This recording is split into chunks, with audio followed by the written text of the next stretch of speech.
Recent English classes में सभी विद्यार्थियों का हार्दिक स्वागत है। तो भाई आज एक नया टॉपिक पढ़ेंगे जिसका नाम है word order in a sentence. तो word order in a sentence होता क्या है, ये पहले तो इसके बारे में देख लो एक बार। यानी कि इस टॉपिक में कुछ वर्ड गलत क्रम में दिए जाते हैं, यानी कि तुम्हें कुछ वर्ड दिए जाएंगे और वो कैसे दिए जाएंगे, गलत क्रम में। गलत क्रम का मतलब है पहले ऑब्जेक्ट, फिर वर्ब, फिर सब्जेक्ट, फिर मेन वर्ब, मतलब उल्टा सीधा दिया जाएगा। अर्थात उसमें तिरछी लाइन ऑब्लिक भी दिया होगा, ठीक है, ऑब्लिक लगा के दिए गए होंगे। ये दिए गए गलत वाक्य को सही क्रम में जमा कर लिखना है और अपना काम क्या है, उस गलत दिए हुए वाक्य को क्या करके लिखना है, सही करके लिखना है। अब सही करने के अपने पास में क्या नियम है, 7। उन 7 नियमों को देख लो एक बार। वाक्य के प्रारंभ में सब्जेक्ट आता है, खूब पढ़ा है तुमने। यानी कि जब भी सेंटेंस की स्टार्टिंग करेंगे तो उस स्टार्टिंग में जो सबसे पहले आएगा वो सबसे पहले क्या आता है, किसी भी सेंटेंस में सब्जेक्ट। यही लिख रहा है कि सेंटेंस के प्रारंभ में किसका, सब्जेक्ट आता है। और दूसरी चीज क्या है, सब्जेक्ट के बाद दूसरी चीज है कि सब्जेक्ट के बाद में वर्ब आती है। सब्जेक्ट के बाद में क्या आती है भाई, वाक्य के स्टार्टिंग में तो क्या आता है, सब्जेक्ट, और स्टार्टिंग के बाद क्या आएगी, वर्ब। 3 नंबर पर क्या आएगा, 3 नंबर पर देखो, 3 नंबर पे यदि वर्ब में आईएनजी दिया गया हो, कोई भी वर्ब है मेन वर्ब, और मेन वर्ब में क्या दिया गया हो, आईएनजी। यदि वर्ब में आईएनजी दिया गया हो तो अवश्य आएगा, क्या आएगा, यदि वर्ब में आईएनजी दिया गया हो तो क्या आएंगे, एजेएमआर जरूर आएंगे भाई। वर्ब दिया गया है तो फिर क्या आएंगे, तो उसमें एजेएमआर बोझवर अवश्य आएंगे। तो उसमें क्या आएंगे, एजेएमआर बोझवर। इसमें ये और लिख लो, यदि वर्ब में आईएनजी दिया गया हो तो आवश्यक रूप से एजेएमआर बोझवर आएंगे।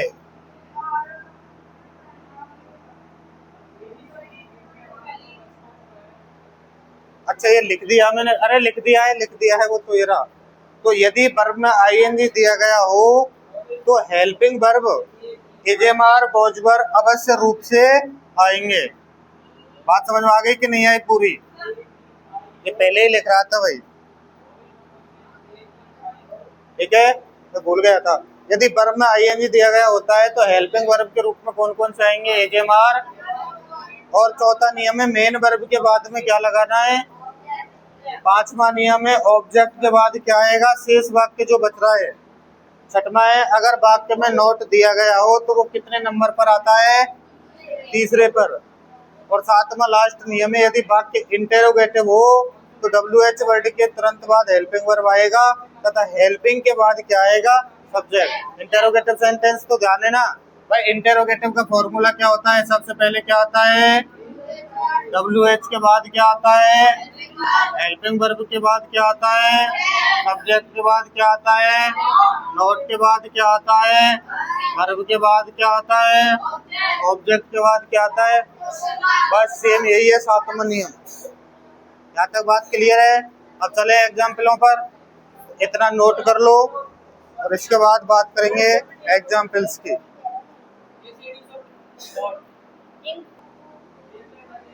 देखो भाई इधर देखो, अब ये कुछ एग्जाम्पल हैं, ठीक है, ये तुम्हें बनाने हैं। एक बात मैं बना देता हूँ, watch the villagers Piyush leading up the mountain. ये सब गलत क्रम में लिखे हुए हैं। किसमें लिखे हुए हैं, तुम्हें कौन से क्रम में लिखने, सही क्रम में। सबसे पहले क्या आता है, सब्जेक्ट के बाद क्या आती है, वर्ब के बाद क्या आता है, पहले इस क्रम में जमाओ।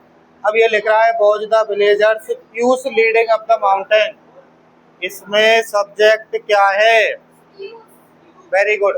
अब तुम्हें पता होना चाहिए सब्जेक्ट के रूप में 2 चीज आती हैं, या तो नाउन या प्रोनाउन। को हम सब जानते हैं कौन कौन से होते हैं, आई बी यू दे। बचे आइटम क्या कहलाते हैं, अगर तुम द विलेजर्स को मानोगे तो द विलेजर्स ऑब्जेक्ट है ये, पर सब्जेक्ट क्या है इसमें? प्यूस। सब्जेक्ट क्या है? प्यूस के बाद आपको क्या चाहिए? वर्ब। वर्ब का मतलब है या तो हेल्पिंग वर्ब होनी चाहिए या फिर क्या होनी चाहिए? अब इसमें क्या दे रखा है आपको? हेल्पिंग वर्ब क्या दे रखी है? तो क्या ले लोगे आप? दो बात समझ में आ गई। अगर तुम इजेमार बोझवर लोगे, कौन कौन से? अगर तुम इजेमार बोझवर लोगे तो तुम्हें वर्ब की फर्स्ट फॉर्म में क्या लेना पड़ेगा? देखो तो इस गलत क्रम में फर्स्ट वर्ब में आईएनजी कौन सा लिख रहा है? लीडिंग। कौन सा लिख रहा है? लीडिंग। अब लीडिंग हेल्पिंग ले ले, हेल्पिंग के बाद मेन ले ले, अब क्या चाहिए? ऑब्जेक्ट। अब क्या चाहिए? ऑब्जेक्ट। ऑब्जेक्ट बताओ क्या आएगा? ऑब्जेक्ट बताओ, ऑब्जेक्ट क्या है? द विलेजर्स या up the mountain? Object the villagers है, लेकिन ये भी दे रखा है क्या? Up the mountain.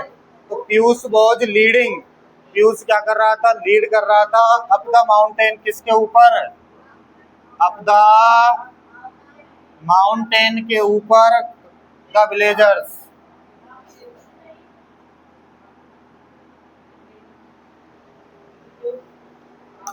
ठीक है भाई, इस प्रकार से ये आपको क्या करने?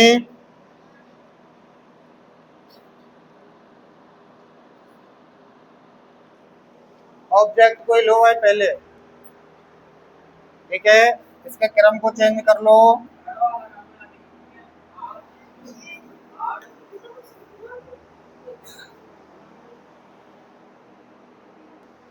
तो भाई ये एग्जाम्पल हो चुके हैं, एक मैंने बना दिया है, बाकी के आपको ये ट्राई करने हैं और बना के कमेंट सेक्शन में भेजने हैं। तो सभी विद्यार्थियों को सूचित किया जाता है कल से अपने नए बैच चालू होंगे और सभी विद्यार्थी ज़्यादा से ज़्यादा जुड़ें। ऑनलाइन ऑफलाइन दोनों सुविधाएं उपलब्ध हैं। तो आज की क्लास यही खत्म होती है। धन्यवाद, नमस्कार। अगली मुलाकात कल होगी।